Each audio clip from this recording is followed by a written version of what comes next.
Hello and welcome. This is rooflemonger and my friends.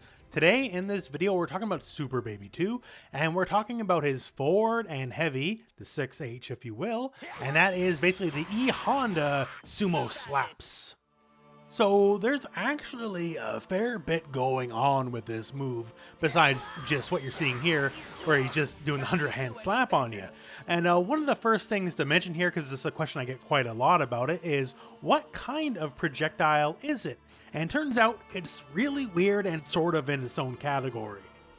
So can it stop a super dash unlike a basic key blast? And turns out, yes, it totally beats super dashes 100%. However, as far as its durability goes, it is actually the exact same as a basic key blast. So obviously there's a lot more shots to come. So if you're like, in a projectile war against a basic key blast, you're gonna win out, but durability is 1-to-1. So if you happen to be up against a character with a much more durable key blast, like Broly here, right? Broly, his basic key blast, they always win out, and same story here. He will basically beat the invisible hand of the slap and you'll go through. So it's weird in that, yes, it does beat super dashes, but it is only still a regular key blast as far as durability goes. Now, one of the most fascinating aspects of this move is, one, hey, it's really long animation, right?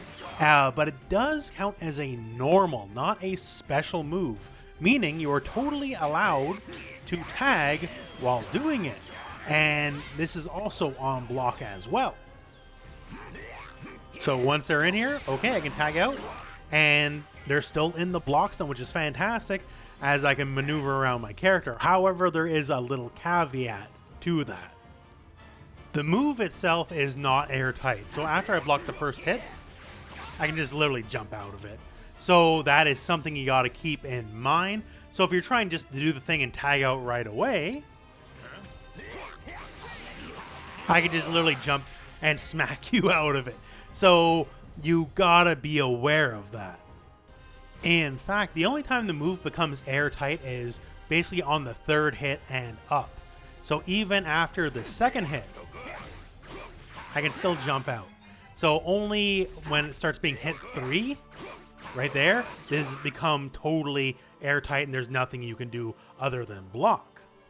Now, what you can do, however, to make it airtight all the way through is use an assist. So the assist basically will cover the frames where there is the gap, and then you can safely tag in whoever you're going to tag in whenever you want. As shown right here. So with this in mind here, oh, I'm going to try to mash out. There's nowhere to mash out. Completely airtight, so you basically just get the guaranteed tag. So that is fantastic if you're just really low on health and you need to get the character out and you don't want to risk a raw tag, or if you just have them in block stun and just want to switch out. A lot of the interesting things about this move is just due to the fact that it lasts so long, so much is possible. As you can see there, easy to go corner to corner, so that is not an issue at all. And if you're already in the corner, you can start doing some really crazy things like, hey, bet you didn't think you could do Nappa Cyberman combos from not Nappa, right? But turns out, works just fine. So you can go basically into a whole Cyberman corner combo route and not be Nappa to start with. So that's pretty nuts. Do you got more meter than you know what to do with, for example? Well, turns out there's so much hit stun there, it easily lets Broly do his delayed level 3. And you can just kind of just dump and dump and dump meter. This maybe isn't the most optimal combo, right? But just to give you an idea of what is possible, thanks to how long the attack lasts, I can dump all 7 bars, easy peasy as you please.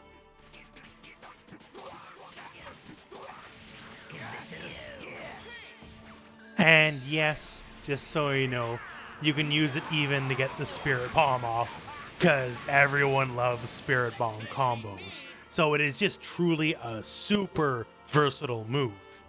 And to cap it off, let's talk about Captain Ginyu and body swaps, because it's literally never been easier thanks to the hand slaps.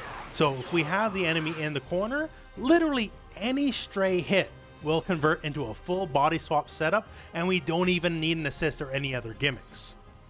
Literally this simple. Oh, looks like I got the hit. Call Ginyu, call Galdo, body swap, done. Didn't even have to think about it.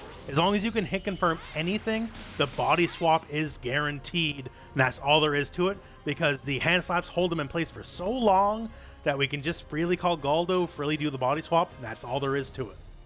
So in the end, basically the point of this video is just to show you what this is capable of, and it turns out it is a lot. And I'm sure with more time and more discoveries, we're going to have a lot more possibilities with this move. We're only at the very tip of the iceberg. There is a lot more to discover, to be sure. And with all that said, my friends, I guess that's the end of this video. So hey, thank you very much for watching. Hope this video has found you well, and go out and play some Dragon Ball.